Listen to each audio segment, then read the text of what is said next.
जवाब नहीं देंगे। लोग पूछते हैं कि जो बड़े बड़े खादान आप दे रहे हैं, माइनिंग कॉन्ट्रैक्ट दे रहे हैं, कॉन्ट्रैक्ट की कॉपी दीजिए, किसको दे रहे हैं ये बताइए, किसने टेंडर किया ये बताइए। और ये सूचना भी अब इस कानून के लागू होते ही ये सूचनाएं भी हमारे हाथ से बाहर चली जाएंगी। ये सब हमारे संघर्षों के लिए, हमारे लोकतंत्र के लिए बहुत जरूरी सूचनाएं हैं। इसीलिए साथियों, हम यही जरूरत है कि NAPM के बैनर से भी हम ये आवाज उठाएं कि इस तरीके का कानून, जो डेटा प्रोटेक्शन कानून आया है, हम इसके खिलाफ हैं। हम अर्जियां भेजें सरकार को कि आप हमारे सूचना के अधिकार को खत्म कर रहे हैं। सेक्शन 81J को आपने बदल दिया है, संशोधित कर दिया है, हम इसे नहीं स्वीकार करते। तो एक अर्जी बनाई गई है, उस पर आप सभी लोग अगर हस्ताक्षर भी करें, वो सर्कुलेट हो जाएगी।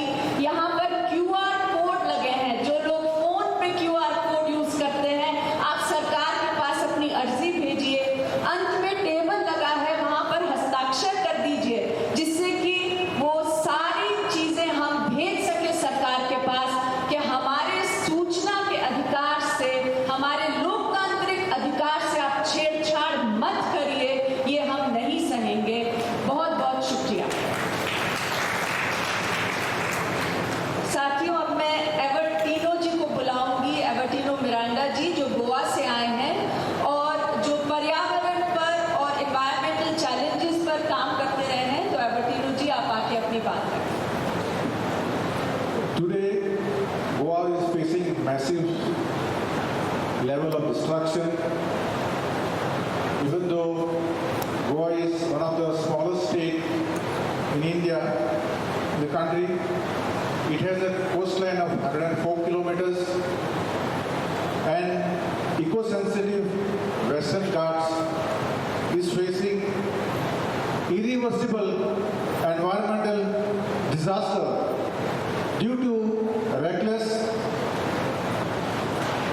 construction, promotion of illegal mega projects with the sole motive of profiteering at the cost of traditional occupations and livelihoods. So we are facing a massive onslaught on our hills, our rivers, our sand dunes, our agricultural lands, because these are the same capitalists who want to grab this land, grab our assets, grab our natural resources and use them for their own profits.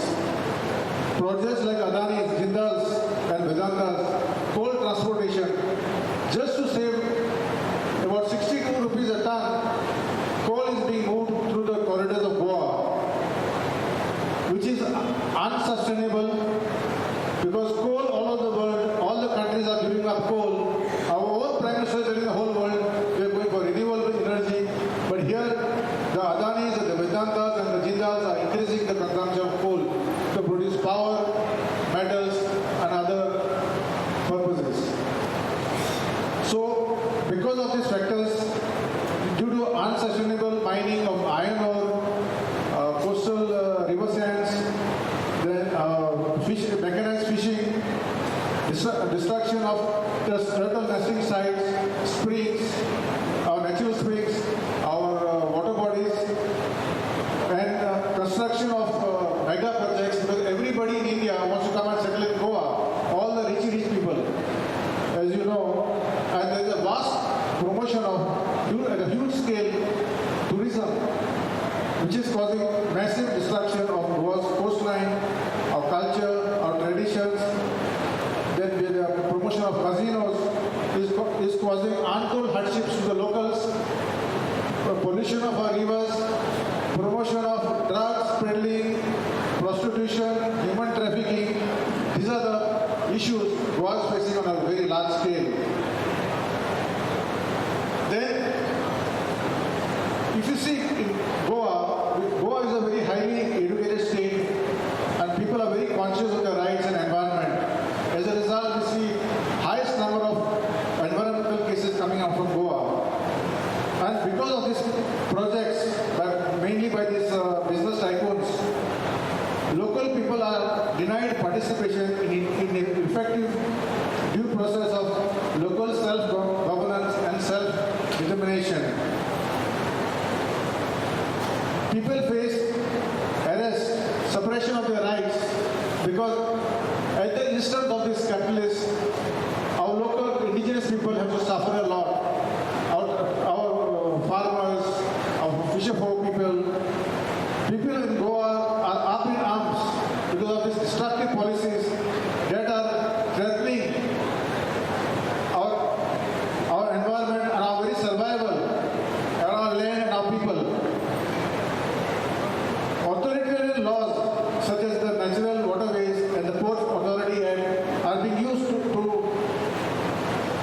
transport coal and other items through the coastal areas, and the rights of the people are being suppressed because people are not at the focus of planning, nor they are being consulted about these mega projects.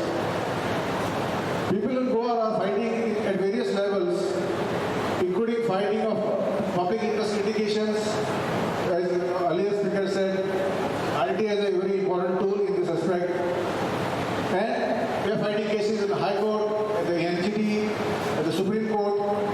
Our fight for survival has strengthened our resolve to align with all local forces to fight against the capitalists, the castes, and other patriarchal forces. Besides environment, there are also other issues like Citizenship Amendment Act 2019. Besides creating an exclusive criteria for recognizing illegal immigrants on the basis of religion, also created a trend of arbitrary procedures and basic consideration of. Goa is probably one of the only states in India where the European country, Portugal, who was a colonial ruler, allows us to have citizenship. Goans are allowed to have citizenship of Portuguese. Through OCA cards, that Goans are allowed to reside in Goa.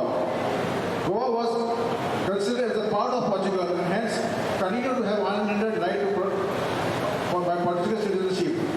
Goa touted as being a shining example of uniform civil code, which is a legacy of Portugal, but this code, through largely uniform, has not translated into equity due to discriminatory provisions in the uniform civil code.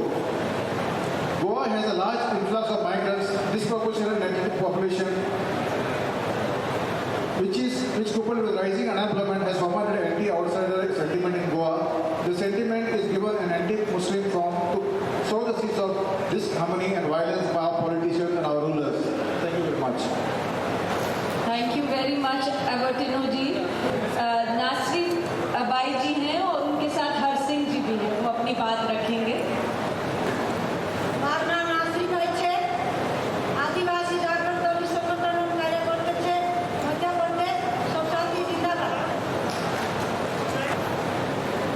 या જે આપણી સાથી સરકાર તો ચાલે કે આપના જો ભગવાનના નાતે સંશોધન છે, જે આપણી ધરતી માતા ભગવાનના નાતે છે ને, જે માણસે બી ભગવાનના નાતે છે, તેનું કાર્ય સરકાર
हमारा खत्म होता जा रहा है, जंगल खत्म होता जा रहा, इंसान खत्म होता जा रहा, रोज पलायन होते जा रहे, ऐसा कहना है। दूसरी बात, जो भी जमीन थी वो सरकार ने कंपनी को दिया जा रहा, जो वर्षों से रह रहे, जो जमीन पे काबिज है उसको जमीन का पट्टा नहीं दिया जा रहा, लेकिन कंपनी को जमीन दिया जा रहा।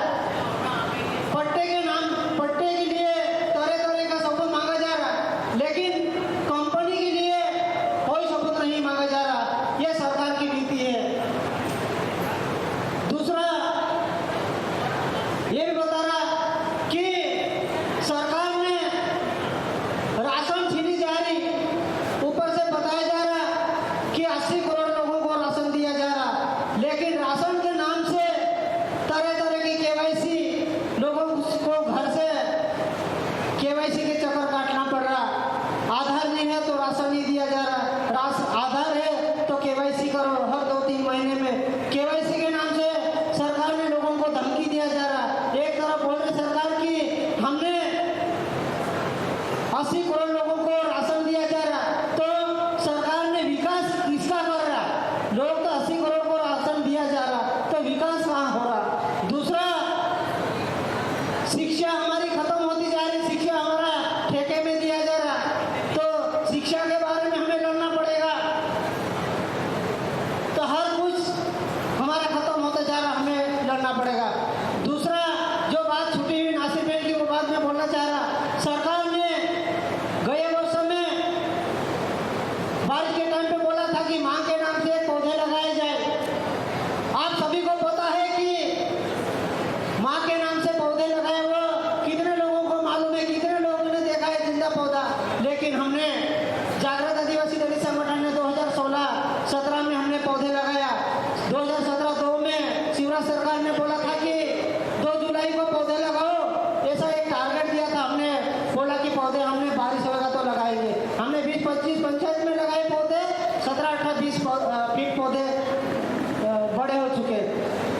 पिछले वर्ष हमारे खंडवा बुरहानपुर जिले में हमारे कई सालों से लोग पट्टे के निशान दे रहे थे, कई वर्षों से बैठे, लेकिन पट्टे के नाम से पट्टा नहीं दिया जा रहा। लेकिन करोड़ों की जो लकड़ी की तस्करी हुई, हमने कई बार जिला पंचायत में खंडवा जिले में भोपाल मुख्य सचिव को भी पत्र दिया कि लकड़ी की तस्करी हो रही, इसको तत्काल रोका जाए, लेकिन उल्टे हमारे साथी के ऊपर जिला बदल की नोटिस दिए गए, कोई साथी जेल में छोड़ा गया। ये सरकार की नीति है। दूसरा है कि कागज की मार, सब लोगों की कागज की मार, अगर पढ़ने जो छोड़े जाते तो प्रोफाइल मात्रा में केवाईसी, ये कागज की मार कहाँ तक? हमारे आदिवासी पहाड़ों एरिया में जो लोग समूह में रहते थे, लेकिन वो हमारी जो एकता की ताकत वो भी खत्म करते जा रहे। एक तरफ शहर के लोग एकता में है, लेकिन हमारे गांव वालों को भी बिखर दिया जा रहा। तो ये हम कहाँ तक कागज की मार झेलते रहेंगे? सरकार ने जानबूझकर ऐसा। दूसरा है कि बिगड़ा हुआ वनों को कंपनी को देने के लिए वो भी तय किया है, लेकिन जो भगवान का बनाया जंगल है उसको खत्म करके जो कंपनी ने क्या जंगल खड़ा किया जाएगा? जो भगवान के हाथ का जंगल रहता है, इस जंगल में जो तरह तरह के जंगल, उस पेड़ों से हमें कुछ फल हमें मिलता है, पोषण, कुछ फल हमें जोड़ी बूटी मिलता है, लेकिन जो कंपनी ने जो जंगल को तोड़ के वापस जंगल खड़े करेगा, वो जंगल में क्या क्या पौधे लगे, विदेशों से पौधे लाएंगे जो हमारे देश वाले पौधे खत्म करेंगे। ये सरकार की पॉलिसी है। हमें और नई दिशा की ओर जाना होगा, क्योंकि अभी लैपटॉप का जमाना हो गया। पहले हमारा एकता का जो सामुदायिक का वो एकता थी, वो खत्म करके ऑनलाइन का जमाना, सोशल मीडिया का जमाना, ये हमें सोच के नई दिशा कैसे लाए, उस ऊर्जा की ओर हमें सोचना होगा। ये टाइम का अभाव है। सब साथी जिंदाबाद है। अब मैं क्रिस्टिन खारिया जी को बुलाऊंगी, जो बंगाल से आए हैं और चाय बागान की बात, जो पूरे संघर्ष है उसके बारे में संक्षिप्त में अपनी बात रखें। बहुत बहुत धन्यवाद। और सबसे पहले NAPM के ये जो 30 साल का जो संघर्ष है, उसके लिए मेरी तरफ से आप सभी को बहुत सारा शुभकामनाएं और बधाई। मैं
फ्री होल्ड करके 30% जमीन, और हमें जो जमीन दिया जा रहा है वो रेफ्यूजी को देने वाला जमीन दिया जा रहा है, जहां ना हम लोग कॉमर्शियल एक्टिविटी कर पाएंगे, ना वो जमीन को बेच पाएंगे, ना ही कुछ कर पाएंगे।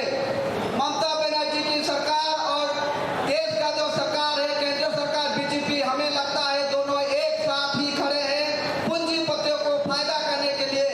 जिस जगह पे जो सिंधु और नंदीग्राम का जो आंदोलन था, सिंगूर और नंदीग्राम का आंदोलन के माध्यम से जो अभी सत्ता में बैठे हैं, जो जमीन का आंदोलन था, आज हम देख रहे हैं कि वही जमीन को बेचने जा रहे हैं। तो मैं ज्यादा कुछ नहीं कहूंगा।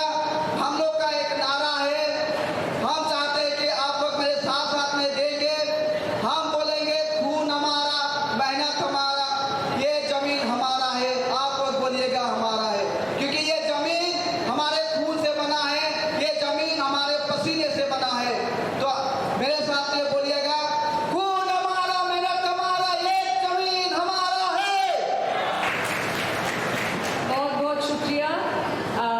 समय बहुत कम है। मैं अब रिक्वेस्ट करूंगी कैलाश मीना जी, जो राजस्थान से आए हैं, माइनिंग पर काम करते हैं, उनका पूरा काम है, आप अपनी बात करें।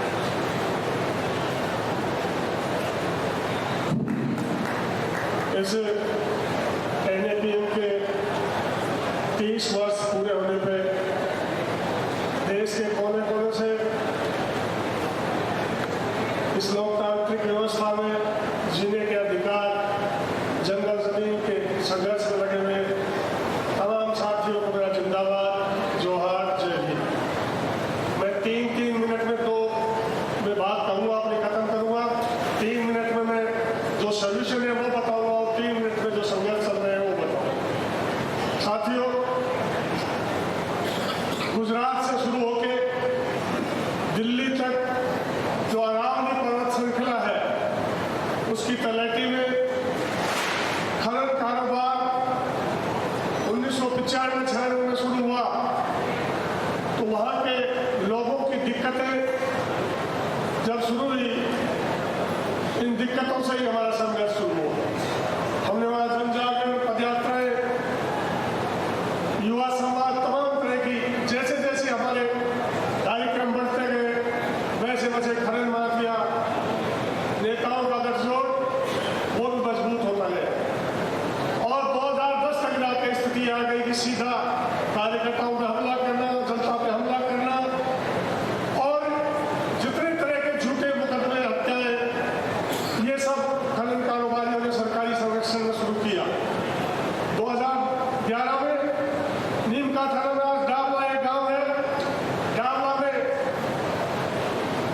सैकड़ों पुलिस कर्मियों की मौजूदगी में माफियाओं ने मिलकर गांव के लोगों पर हमला किया, शांतिपूर्ण जो धरना दे रहे थे, और उनको जेल जाना पड़ा।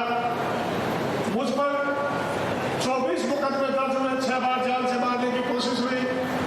उस दौर में इस देश के तमाम तरह के सामाजिक संगठनों के लोग नेताजी के नेतृत्व में वहाँ इलाके में गए और राजस्थान के मुख्यमंत्री जी से बात की, लेकिन ये सिलसिला आज तक जारी है। वहाँ पर कोटपुतली के पास जो बिरला ने एक सपना दिखाया था, अल्ट्राटेक सीमेंट फैक्ट्री लगा के, ये सीमेंट फैक्ट्री लगेगी तो इलाका सरसब्ज हो जाएगा, ये स्वर्ग बन जाएगा। आज वो इलाका उन लोगों के लिए अभिशाप बन चुका है। उस वहाँ के गांव के लोग, जोधपुरा गांव के लोग, आज 814 दिन से धरने पर बैठे हैं। उस धरने को खत्म करने के लिए वहाँ स्थानीय प्रशासन की आड़ में वहाँ के माफियाओं ने शांतिपूर्ण धरने पर बैठे हुए लोगों को ऊपर हमला किया। एक बार 30 महिलाएं और 19 पुरुषों को जबरदस्ती जेल में बंद कर दिया। 80 साल के लक्ष्मण जी जैसे बुजुर्गों के ऊपर हमला किया। इस तमाम संघर्ष में हमारे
त्राहिमाम मच रहा था, तब उस नदी के 12 गांवों ने एक उदाहरण पेश किया और गांव छोटी छोटी चेक डैम बना के अपने जन सहयोग से, और वो नदी आज भी सरसब्ज है। अब उस इलाके की नजर खनन माफियाओं की नदी उस पर लगी है, जबकि देश की सरकार को तमाम तरह के लोगों को, उस गांव के लोगों को सैल्यूट करना चाहिए। उस नदी के 3 किलोमीटर इधर और 3 किलोमीटर उधर जो वहां पे पैदावार बनी है, जो वहां पे अमन से शांति है, वो जहाँ की उन लोगों की आर्थिक स्थिति जो है उसका अध्ययन करना चाहिए। हम लोग कानूनी और मैदानी दोनों लड़ाइयां साथ साथ लड़ रहे हैं। शुक्लाबास गए हुए, बेटा दीदी गई थी 2005 में 15 में, हमने वहां एक आंदोलन शुरू किया और वहां पे आंदोलन के माध्यम से सरकार को झुकाया। जो हमारे इलाके में खनन माफियाओं के जो ओवरलोड ट्रस्ट चलते हैं, जिससे राज्य का नुकसान होता है, लेकिन वहां पे आम रास्ते भी चलने लायक नहीं है। उन रास्तों को बनाने के लिए सरकार को हमारे आंदोलन से 2015 के आंदोलन से मजबूर होना पड़ा और पावटा से शुक्लाबास नारायण तक की सड़क बनी और 17 खदानें शुक्लाबास में बंद हुई। अभी हम 3 जगह, एक जोधपुरा में और एक एनजीटी में मुकदमा है। राजस्थान हाईकोर्ट ने एक सवाल पूछा है, हमने एक सर्वे निकाला था कि 11 महीने के अंदर 220 लोग ट्रकों को लेके नीचे कुचल के मारे गए। हमने राजस्थान हाईकोर्ट में सुप्रीम कोर्ट के फैसले को लेकर लगाया था। अभी 18 फरवरी को राजस्थान सरकार और भारत सरकार को नोटिस मिला है कि आप बताइए कि ये सब क्यों है।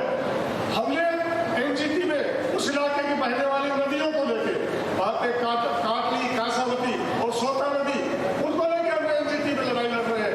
मैदानी और कानूनी लड़ाइयां साथ साथ लड़ते हुए मैं एक आप सबसे अपील करना चाहता हूँ, जो बड़ी एक बढ़िया पहल की थी हमारे जो सोना लता और नीलम जी तमाम तरह के लोगों ने एक राजनीतिक लोगों के सामने सवाल खड़ा किया था हरियाणा के आम चुनाव से पहले कि हरियाणा के जो जंगलों का प्रतिशत, हरियाणा में जंगलों का पूरा प्रतिशत 3% है, उसके बाद भी वहां पे जिस तरह के काम किए जा रहे हैं और राजनीतिक दलों को ग्रीन मैनिफेस्टो को या हरियाणा कैसे हो, ये हमने बना के रखा और राजनीतिक दलों ने उस पर ध्यान दिया ना दिया हो, लेकिन जनता को जरूर उस पर सोचने पर मजबूर होना पड़ा।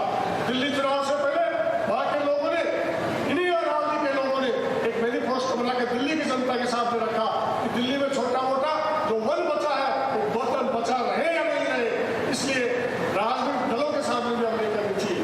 मैं इस 30 वर्ष पूरे होने पे एनएपीएम के अपने तमाम तरह के संघर्ष के साथियों, जो इन संघर्ष में जिन्होंने जान गंवाई है, दीप शर्मा से लेके मैं मालीराम जी, दयाराम जी और तमाम तरह के लोगों को श्रद्धांजलि देता हूँ। और इस तमाम संघर्षों में जिन साथियों ने उत्पीड़न सहन किया है, जेल गए हैं, उनके लिए मैं कहता हूँ कि आने वाला समय जवाब पूछेगा। जब तमाम तरह के लोग इस देश की लूट में लगे हैं, तब वो जोधपुरा में इतने दिन से बैठी हुई महिलाओं को याद करेगा कि वो अपने दम पे, अपने संघर्ष के बल पे और तमाम तरह के लोगों के बल पे उन्होंने सीमेंट फैक्ट्री के खिलाफ एक रिपोर्ट निकाली है कि सीमेंट मुनाफाखोर सीमेंट कंपनी से वहां के लोगों को कितना स्वास्थ्य का नुकसान हो रहा है, पानी में कितना नुकसान हो रहा है, ये तमाम तरह की चीजें याद रखी जाएंगी। समय की कमी है, बहुत कुछ कहना चाहता था। मैं ये कहना चाहता हूँ, इस देश के अंदर, दुनिया के अंदर ये कुदरत ने पानी दिया है, उस पर पहला हक किसका है? इस कुदरत ने जो साफ हवा दी है, उस पर पहला हक किसका है? इस कुदरत ने जो जंगल दिया है, उस जंगल पे किसका हक है? ये चंद कॉर्पोरेटर ये देश का पानी इस जंगल हवा खराब करके चंद लोगों के लिए करना चाहते हैं। उन लोगों को रोकना चाहिए और उनके सामने कानूनी और मैदानी दोनों लड़ाइयां लड़नी चाहिए थी। मेरे देश में तो नर्मदा से लेके तमाम तरह की लड़ाइयां चल रही है, उसमें मैं अरावली के लोगों की तरफ से पूरा विश्वास दिलाना चाहता हूँ कि हर कदम पे हम आपके साथ खड़े हैं। पूरे देश की एकजुटता में नागालैंड से लेके और पूरे गुजरात तक हम सब एक हैं। मैं कहूँगा आवाज दो। बहुत शुक्रिया जिन सब